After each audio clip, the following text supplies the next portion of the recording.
The Iran war didn't come from nowhere. It grew out of years of pressure. Iran's nuclear program, U.S. and Israeli fears that Tehran was getting too close to a bomb, Iran's support for armed groups across the region, sanctions, cyber attacks, tanker incidents, and a long cycle of threats and retaliation. The immediate trigger may be military, but the deeper reason is distrust. Each side believes backing down makes it look weak, and each side believes the other is using time to gain an advantage.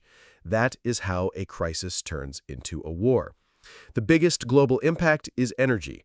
Iran sits next to the Strait of Hormuz, one of the most important oil routes on Earth. When that route is threatened or closed, the whole world feels it. Oil tankers slow down, insurance costs rise, shipping routes get riskier, and crude prices jump. That quickly becomes more expensive gasoline, higher airfares, higher food transport costs, and more inflation. Even countries far from the Middle East pay the price because oil is a global market. Europe faces another energy shock.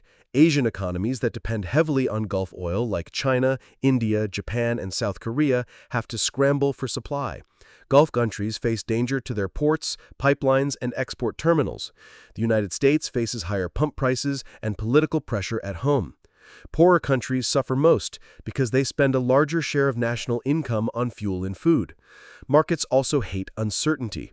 Stocks can swing wildly, currencies can weaken, and central banks may delay cutting interest rates if oil keeps inflation high.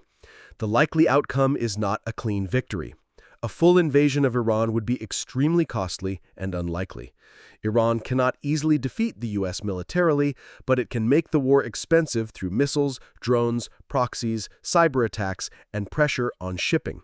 So the most likely outcome is a negotiated pause or ceasefire after both sides claim success. Iran may agree to limits or inspections, the U.S. and its allies may ease some pressure, and oil routes may gradually reopen.